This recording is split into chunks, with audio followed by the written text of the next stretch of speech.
आसामनि दाब दाब जिल्ला मोनफ्रोमबो जिल्लानि दाब दाब ओनसोलावनो मागो दमासि फोरबो फालिदों। मागो दमासि फोरबोनि सारा आसामावनो बयबो मागो दमासिखौ गाजा गोमजायै फालिनायाव मुखुब। बेबायदिनो चिरां बिजिनिनि सिङाव थानाय सुबाइजार सामथाइबारि नौश्री आश्रमावबो होंगो दोंगो सुबुंफोरा बायदि नेम खान्थिजों मागो दमासि फोरबो फालिदों। गोबां बाथौ धोरोमारिफोरा आश्रमाव फैनानै मागो दाननि 1 खालार थामहिनबा मागो दमासि फोरबोनि फुजा होनायजों दमासि फोरबोखौ फालिदों आरो बेबायदिनो हाबाफारिजों सोमोन्दो लाखिनानै आश्रमनि बोसोनगिरि गुरु रन्जित ब्रह्मआ ब्रह्म बाथौ ओलोंगा हानजाया गुबुन गुबुन गासै गंसे आश्रम दं आरो बैफोर आश्रमफोरावबो गुबुन गुबुन बोथोराव गुबुन गुबुन फुजाफोरखौ होनाय जायो होननानै फोरमायदों। लोगोसेयैनो नौश्री आश्रमाव आगुनिनो आसामनि गिबि मन्त्रि महेन्द्र महन चौधुरीनि अननायाव लुफुं जानानै दिनैसिम 7 बोसोर जानायखौबो फोरमायबावो। जोंनि बर'नि गेजेराव रायजो जानायाव धर्मखौ गिबि बाथौ धोरोमखौ जोङो सोनारनानै बुहुमाव माबादि अननायनि गोहोमजों जोङो थांनानै थानांगौ। बे जाबाय दिनैनि फोरबोआ एकला माग महामुनु यज्ञ। दा बुंदोंना बैयो ब्रह्मानि फिसालायानो जाबाय महामुनुमोन। बे महामुनुनो सान मोदाया धोरोमखौ गिबियाव फोरोंदों। बेनिफ्राय महामुनुआ सप्त ऋषिफोरनो धोरोमखौ फोलायदों। बिनिफ्राय ऋषिफ्रा जोंना सुबुंनि गेजेराव जोङो मोननो हादों आरो बे जाबाय नै दिनै एकला मागा बै बोथोरखौ जोङो लाबोनांगोन। महाभारत जुद्धआव सासे बिर जोहोलाव गैयामोनबा कौरबनि अस्त्र दैनो गोरों भीष्म देब बियो मा जाबाय इसोरखौ खुलुमनानै 8था गोहो मोनो बियो माने अस्त्र सिद्धि मोनदों। बियो अस्त्र सिद्धिबा मा होनदों गाव थैनो समाव थैयाबाबो गाव मोनसे मोजां समाव थैनो हानाय मोनसे बे जाबाय महामुनु एकला माग महामुनु यज्ञ। बे होननानै बुंसै बेखौ उत्तरायण होननानै बुङोबा जत मोदाय दावदैनि बे उत्तरायणआव थायोना बे सान मोदाया ओरैहाय आवगायलांबाय। थारमाने मोजां फोरबोआ मोजां साधनाया मोदायनि बे स्थानाव जायोनो। बे सान मोदाया जेलानाखि खोलाहा थायोना बेखौ बिफानि फिथ्रि माबा बुङो जायगा बुङो। दा बे सान गुसुं जायो बेनिफ्राय हर गोलाव जायो। दा बे दिननिफ्राय दोरोदबाय दक्षिणायननिफ्राय उत्तरायणआव फैबाय। दा बेनो जेराव गालांनाय बे सृष्टि माहायथ'खौ लानानै बोथोर बादालि फैयोबा जोङो फुजियो। दा जोङो जोंनि नैबे हान्जाया ब्रह्म बाथौ ओलोंगा हान्जा। दा जोंहा धोरोमखौ लानानै बाथौ धोरोमखौ सोनारनानै जोङो 10था आश्रम जों गायसनदों। रौमारि जथि आश्रम बाय नारि जयग' जाबाय। ओमफ्राय नैबेवहाय मा जाबाय सुबाइजार सामथाइबारियाव श्री महामुनु यज्ञ। बेनिफ्राय लन्थाइ झार रायफुथि आश्रमाव बहाय गाबनि दौल जात्रा जायो। देबर गामियाव जाबाय मा बिश्व मुलुगखौ दाथायग्रा बिश्वकर्मानि फुजा जायो। रौमारियाव नारि यज्ञ जायो।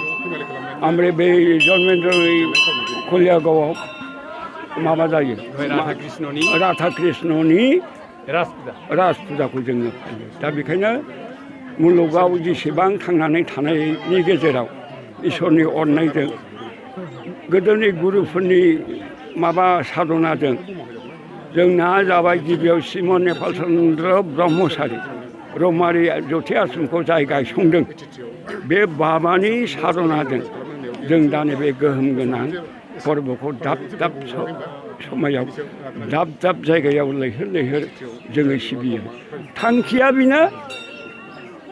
थांखिया बेनो जाहाथे इसोर खुलुमनानै बर' हारिया पृथिबियाव रायजो जानायाव गावनि आंगो गोनां ख्रिस्टि खला फिसा फिसौ समाज राष्ट्र गामि न'खर गासैखौबो सरजाबनानै जाहाथे जोङो दुखुनि गेजेरजोंबाबो खैफोदनि गेजेरजोंबाबो इसोरनि दहाय एबा खुलुमनानै जोङो राहा मोननो थाखाय बे फोरबोखौ जोङो खुलुमो। दा बर'नि गेजेराव मोनब्रै बाहागो रानदों। बाहागोआ मा? संसार जानायाव न'खरा मोनसे समाज, गामियाबो मोनसे समाज, समाजाबो मोनसे समाज, राष्ट्र बेबो मोनसे जोंनि समाजारि। राष्ट्र माने जा माबाखौ जायगाखौ राजाया खुंगोन बेखौनो राजतन्त्र बुङो। दा बेखायनो मोनब्रै बाहागोआव जोङो बर'आ बा सोब पृथिबिनि मानसियानो सोनारनो गोनां जायो। एसे गोबाव माने बेयाव बेसेबां 1300 बेयाव बेसे लेखा 71 बोसोर जाबोबाय दासिम।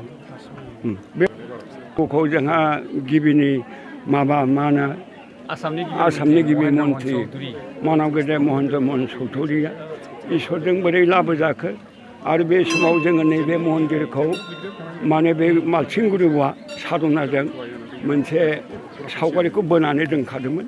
थाखा फैसा गैयियाव लुनो हायाखै।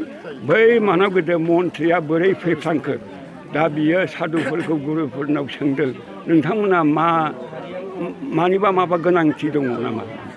ओमफ्राय जेला बे गुरुफ्रा बे सावगारिखौ खिन्थागौ जोंनो नैबेखौ नांगौ, बे महामुनि गणेश मन्दिर जागोन, बे जोंनि गोनां बर'नि मोनसे धोन धर्म तीर्थ जागोन, जाथि हारि खांनायाव बे गोहोम गोनां जागोन, दा गोबां थाखा नांगौ, दा जोङो लुनो हायाखै। दा बे होननानै बे मानाव गेदेर माबाया गिबि मन्थ्रिया उनावनो गावनि गोसो अननायनि गेजेरजों अति खम समावनो बेखौ गायसनहोदों।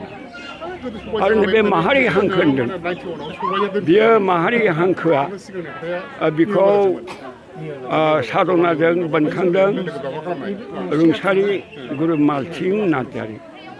बहायथ' दा नैबहाय 7 जन ऋषि, बे अष्ट दिगाव बेसेबां ग्रह दं, दा बेखौहाय बहायनो साफा साफा दिगाव साफा ऋषि दं। 7 जन 9था ग्रहनि बै माबा अष्ट बसु नाम लानानै दा बेखौ जोङो फुजिबोदों आरो बिनिफ्राय मा जाबाय जोंहा खुल दंखायो बाथौ, बेनिफ्राय बै खोलानाया जाबाय बे समाज तीर्थ जाबाय आरो।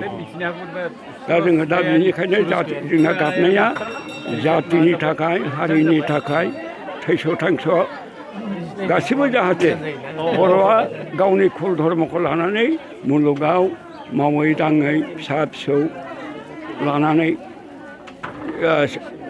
मोजाङै गोजोरै संसार जालांनो हायो, बे बिनो थांखिया। नोंथाङा सानाय सुनाय बेरामनि जेंनायाव गोग्लैदों नामा? जुदि नोंथाङा सानाय सुनाय दंब्ला जिंगासिनांगौ गैया। चिरां जिल्लानि बेंटल गेट साफागुरियाव दायो SI निउर' थेरापि सेन्टार दंसै। बे थेरापि सेन्टाराव नोंथाङा गोरलैयैनो देहानि सानाय सुनायखौ फाहामथाय लानो हागोन। बे आथिं सानायानो जाग्रोदों, ओमफ्राय जानाया एसे सिगांनिफ्रायनो जाखादों, ओमफ्राय बिदिनो गुबुन मुलि जाबाबायदों, ओमफ्राय हामाखै। दिनैनि ट्रिटमेन्टआ नङा, आङो एसे मोजां मोनसिनबाय। जेरै सिं सानाय, आफादावरि सानाय, मोदोम जरा सानाय, आइजोफोरनि जेंना, खर' सानाय बायदि बेरामखौ फाहामनाय जायो। लोगोसेयैनो बे सेन्टाराव थानानै फाहामथाय लानो हानायनिबो सुबिदा खालामदों।